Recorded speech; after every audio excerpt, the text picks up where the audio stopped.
हाय दोस्तों, तो Bajaj housing finance का जो आईपीओ है वो क्या है कि आज की डेट में ओपन हो गया है। तो 9 सितंबर आज की डेट है। तो अपन इस आईपीओ को डिटेल में एनालाइज करेंगे और इस आईपीओ से रिलेटेड क्या है कुछ इंपॉर्टेंट बात है वैल्यूएशन के रिगार्डिंग, वो भी मैं आपको इस वीडियो में डिस्कस करूंगा। तो वीडियो में लास्ट तक बने रहिए। तो बजाज हाउसिंग फाइनेंस की बात कर ली जाए तो 2008 में क्या है कि company non deposit taking housing finance company बनी थी और 2015 से लेकर अभी तक क्या है कि ये कंपनी जो घरों पे लोन्स वगैरह होते हैं वो प्रोवाइड करती है।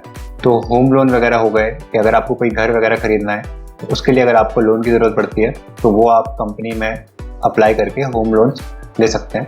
और अगर आपको लोन अगेंस्ट प्रॉपर्टी, मतलब कि अगर आपके पास ऑलरेडी कोई घर है, आप उसको गिरवी रख के आपको पैसे की ज़रूरत है तो वो भी आप यहाँ से पैसे रेस कर सकते हैं। और कंपनी क्या है कि डेवलपर फाइनेंस भी प्रोवाइड करती है, जैसे बड़े बड़े बिल्डर्स वगैरह हो गए, वो प्रॉपर्टी चाहे वो रेजिडेंशियल प्रॉपर्टी हो गई या फिर कमर्शियल पर्पज से प्रॉपर्टी वगैरह अगर वो डेवलप करते हैं तो उनको फाइनेंस प्रोवाइड करने के लिए भी ये कंपनी क्या है कि लोन प्रोवाइड करती है। तो 31 मार्च 2024 तक कंपनी के पास क्या है कि 3,08,000 के करीब एक्टिव कस्टमर्स हैं, जिसमें से मेजर पोर्शन क्या है कि कंपनी होम लोन ही प्रोवाइड करती है। मतलब 81% कस्टमर्स ऐसे हैं जो कि होम लोन के लिए ही अप्लाई करते हैं। तो 2022 में कंपनी का रेवेन्यू की बात कर ली जाए तो 3,767 करोड़ था, बढ़ के हो गया था 5,600 करोड़ के आसपास।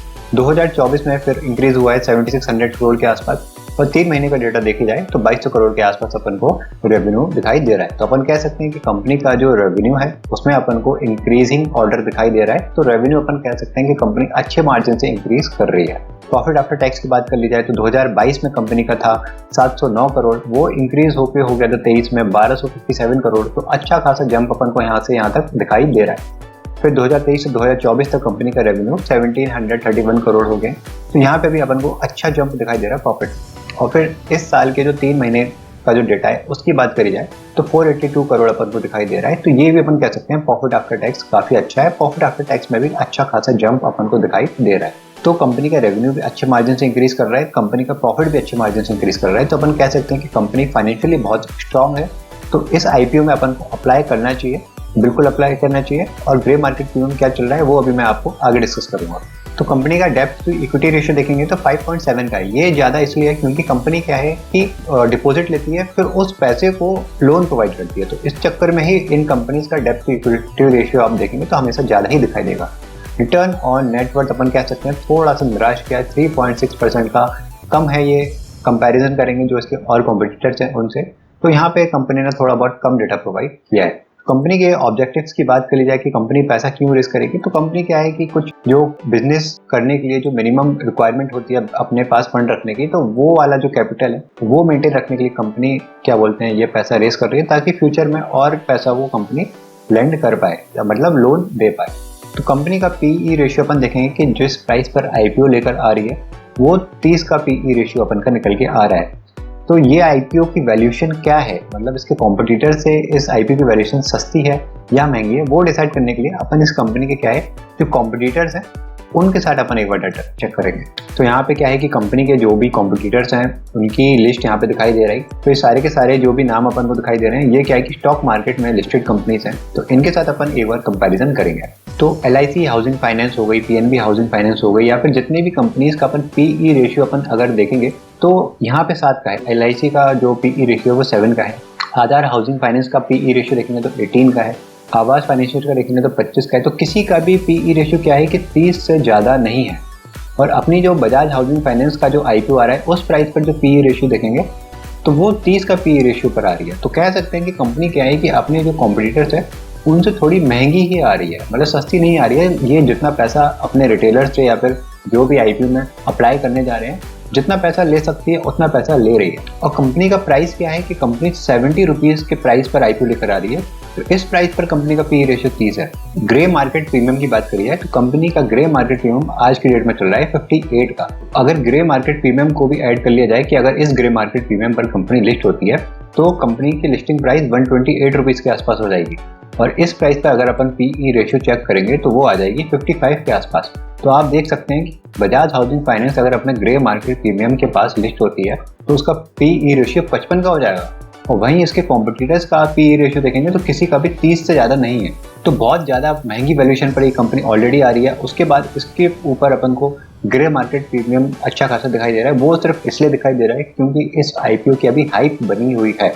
इस प्राइस पर जो 128 का प्राइस है, जो 155 का पी रेशियो हो जाएगा, यहाँ पे क्या है कि बड़े बड़े जो इंस्टीट्यूशंस हैं वो बाद में इसमें इन्वेस्ट नहीं करेंगे। वो इस आईपीओ का प्राइस जब थोड़ा नीचे आ जाएगा, थोड़ी सस्ती वैल्यूएशन मिलेगी, तब ही इस शेयर को क्या है कि वो उसको इन्वेस्ट करके चलेंगे।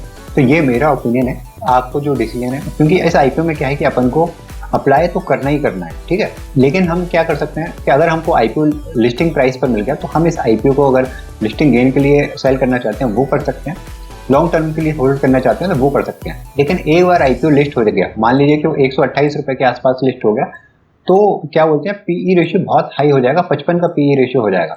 तो इस प्राइस पर मैं सजेस्ट नहीं करूंगा, मतलब ये मेरा ओपिनियन है कि आप इस आईपीओ में लिस्ट होने के बाद इन्वेस्ट करें। क्योंकि ये जो आपको कंपनीज दिखाई दे रही है ना, जितनी भी ये कंपनीज आपको दिखाई दे रही हैं, ये आप कैन फिन होम्स के बाद जितनी भी कंपनीज यहाँ पे हैं, ये सारी की सारी कंपनी अच्छी कंपनी है, अच्छी वैल्यूएशन पर मिल रही है, और क्या बोलते हैं कि इनका रेवेन्यू भी अच्छा है और इनका प्रॉफिट भी अच्छा है।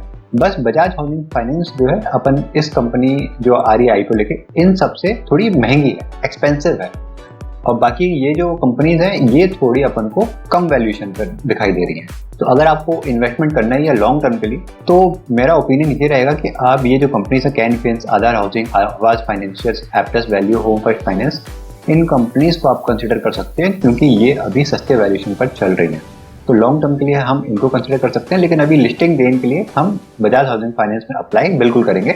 और अगर लॉन्ग टर्म के लिए आपको होल्ड करना है, तो अगर ये आईपीओ में आपको मिलता है तो भी आप इस केस में क्या है कि होल्ड करके आगे चलिए। लिस्ट होने के बाद आप इसमें इन्वेस्ट या फिर मतलब नया इन्वेस्टमेंट नहीं कीजिए, क्योंकि आपको जब ऑलरेडी सस्ती कंपनी मिल रही है तो आप यहाँ पे क्यों ही फालतू में महंगी कंपनी में अप्लाई करेंगे। तो 9 सितंबर को ये आईपीओ आज की डेट में ओपन हो चुका है। 11 सितंबर इस आईपीओ की क्लोजिंग डेट है। बेसिस ऑफ अलॉटमेंट क्या है कि 12 तारीख को आपको पता चल जाएगा रात में कि अलॉट हुआ है कि नहीं हुआ है, और लिस्टिंग इस आईपीओ की क्या है कि 16 सितंबर को हो जाएगी। तो जैसा कि मैंने पहले बताया आपको, आईपीओ का प्राइस क्या है, 70 पर शेयर है। इस पर ग्रे मार्केट प्रीमियम चल रहा है 58 रुपीज़ का। तो एक्सपेक्टेड रिटर्न जो अभी अपन को इस आईपीओ में दिखाई दे रहा है वो 82% के आसपास दिखाई दे रहा है। तो अगर ये ग्रे मार्केट प्रीमियम पे ही लिस्ट होती है या इसके आसपास होती है, तो अपन को 80% या 82% के आसपास का रिटर्न यहाँ पे इस आईपीओ में बनता दिखाई दे सकता है। लॉट साइज की बात करिए तो 214 रुपये का लॉट साइज है, तो एक लॉट में आपको 214 शेयर्स मिलेंगे। इश्यू साइज की बात करिए तो 6,560 करोड़ रुपए का ये आईपीओ है, जिसमें से 3560 करोड़ का एक फ्रेश इश्यू है, ये कंपनी के पास जाएगा उनके जो भी कैपिटल रिक्वायरमेंट्स हैं उनको फुलफिल करने के लिए। बाकी का 3000 करोड़ क्या है कि ये पैसा जो पुराने प्रोमोटर्स होंगे उनकी पॉकेट में जाएगा, ये पैसा कंपनी के पास नहीं जाएगा। तो कह सकते हैं कि कंपनी का इश्यू साइज जो है अच्छा खासा है, तो यहाँ पे अपन को अलॉटमेंट चांसेस भी थोड़े अच्छे देखने को मिल सकते हैं। तो रिटेल कैटेगरी में अगर आप अप्लाई कर रहे हैं तो आपका जो एक लॉट की जो इन्वेस्टमेंट आएगी वो 14,980 रुपीज़ की आएगी, और अगर आप स्मॉल HNI में कर रहे हैं तो 2,09,720 रुपीज़ की आएगी। बिग HNI में आप अप्लाई कर रहे हैं तो 10,03,660 रुपीज़ की आपको इन्वेस्टमेंट चाहिए पड़ेगी। अब यहाँ पे क्या है कि आपके पास शेयर होल्डर कोटा भी है, तो शेयर होल्डर कोटा में भी अगर आप एक लॉट अप्लाई करते हैं तो उसके लिए भी आपकी इन्वेस्टमेंट मिनिमम 14,980 रुपीज़ होनी चाहिए। और जो मैक्सिमम लॉट्स आप अप्लाई कर सकते हैं शेयर होल्डर कोटा में वो 13 लॉट्स हैं। तो शेयर होल्डर कोटा पे मैंने एक ऑलरेडी डिटेल वीडियो बनाई हुई है, तो वो वीडियो आप डिस्क्रिप्शन पे या फिर आई बटन पे क्लिक करके देख सकते हैं। तो वहाँ पे मैंने अलॉटमेंट चांसेस क्या हैं आपके, कैसे आप चेक कर सकते हैं, सारी की सारी डिटेल्स मैंने शेयर होल्डर कोटा से जितनी भी डिटेल्स हैं वो सब डिस्कस करी हैं, तो वो वीडियो आप चेक करना मत भूलिएगा। तो जो अपन को इश्यू साइज था उसमें से 26% के आसपास क्या है कि एंकर इन्वेस्टर्स के पास है, और 17.87% QIBs के लिए रिजर्व किया गया है। HNI कैटेगरी के लिए क्या है कि 13.4% रिजर्व किया गया है। रिटेल इन्वेस्टर्स के लिए अच्छा खासा जो अमाउंट है वो दिया गया है, 31.27% का लोकेशन है। तो अपन कह सकते हैं कि रिटेल कैटेगरी में अपन को थोड़े अच्छे चांसेस देखने को मिल सकते हैं। एम्प्लॉयज़ के लिए भी यहाँ पे डेटा है, मतलब 3% उनके लिए भी अलॉट किया गया है। और जो शेयर होल्डर कैटेगरी है तो 7.62%, मतलब ये आ जाता है 500 करोड़ के आसपास। तो 500 करोड़ के आसपास क्या है कि शेयर होल्डर जो अपने हैं उनके लिए रिजर्व किया गया है। तो आप शेयर होल्डर के साथ साथ क्या है कि रिटेल कैटेगरी में भी अप्लाई कर सकते हैं, या फिर शेयर होल्डर के साथ आप स्मॉल HNI या फिर शेयर होल्डर के साथ आप बिग HNI में भी अप्लाई कर सकते हैं। तो क्योंकि इस IPO की अपन को डिमांड अच्छी खासी देखने को मिल रही है, ग्रे मार्केट प्रीमियम जो है इस कंपनी का वो अपन को अच्छा खासा दिखाई दे रहा है, तो हम क्या है कि इस आईपीओ में अप्लाई करके चलेंगे। जितनी एप्लीकेशंस आप अप्लाई कर सकते हैं उतनी एप्लीकेशंस आप इस आईपीओ में अप्लाई कर सकते हैं। बस ध्यान रखिए कि लॉन्ग टर्म के लिए आप अगर लेना चाह रहे हैं लिस्ट होने के बाद, तो जो इस कंपनी के कॉम्पिटिटर्स हैं आप उनको लेके चलिए, क्योंकि यहाँ पे ये कंपनी बहुत महंगी हो जाएगी लिस्ट होने के बाद। तो मैंने सारी इंपॉर्टेंट डिटेल्स आपके साथ शेयर कर दी है। और कोई आपको डाउट वगैरह है तो आप मेरे से कमेंट सेक्शन में पूछ सकते हैं। तो मिलते हैं आप अगली वीडियो में, तब तक के लिए गुड बाय।